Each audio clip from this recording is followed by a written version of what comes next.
있습니다. 오늘은 대통령 직선제라는 절차적 민주주의를 이끌어낸 60 항쟁이 일어난 지 32주년이 되는 날입니다.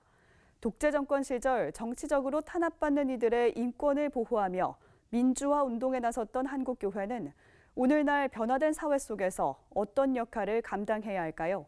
한국기독교교회협의회 인권센터 박승열 소장을 만나 60 항쟁 32주년의 의미를 생각해봤습니다. 최경배 기자입니다. 30여 년 전 5공화국 정권의 정통성에 문제를 제기하며 대통령 직선제를 요구하는 목소리가 점차 커지자 전두환 정권은 폭력과 고문으로 국민을 억압했습니다. 하지만 민주주의를 향한 시민들의 열망은 더욱 커져 1987년 6월 항쟁으로 이어졌습니다. 60대회 이후 연인원 500만 명 이상이 참여하며 국민의 힘이 결집된 6월 항쟁은 대통령 직선제 개헌을 골자로 하는 6.29 선언을 이끌어냈습니다. 서슬퍼런 독재 정권 시절 이처럼 민주주의를 향한 국민들의 열망이 모아질 수 있었던 데는 독재 권력으로부터 국민들의 인권을 보호하기 위해 나섰던 한국교회의 역할이 컸습니다. 고문과 구속, 연이어져가는 그런 인권 침해에 대해서 교회가 적극적으로 발언을 해야 되겠다라고 생각을 우리 선배 목사님들이 하셨고요.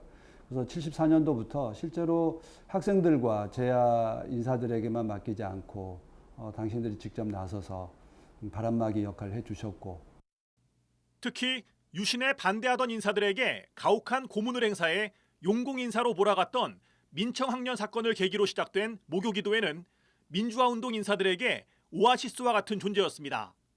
당시에는 긴급조치 때문에 어디에서도 집회를 하거나 모임을 할 수가 없었을 때죠. 근데 종교 행사, 종교적인 기도회였기 때문에 거기까지는 직접 이제 억압하지를 않아서 모든 시민들과 타 종단에 계신 분들까지도 모교기도회에 참석하고 모교기도회가 그런 생각과 사건에 대한 진상을 나누는 그런 자리가 되었죠.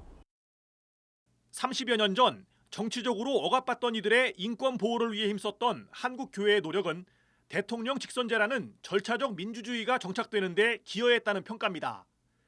그리고 이제는 절차적 민주주의를 넘어 형식적 민주주의가 실현되도록 힘을 모아야 한다는 지적입니다. 민주주의는 선거하는 그것만이 아니라 실제로 우리의 삶 속에서 타인의 의견을 존중하고 또 배려하는 일상의 민주주의로 확대되어야 간다. 그래야 오늘 32주년을 맞는 6월 항쟁의 역사적 의미가 오늘에 필요하지 않겠나 생각합니다. 아울러 변화된 시대 속에 새롭게 드러나는 인권 현안에 대해 관심을 가져야 한다는 설명입니다.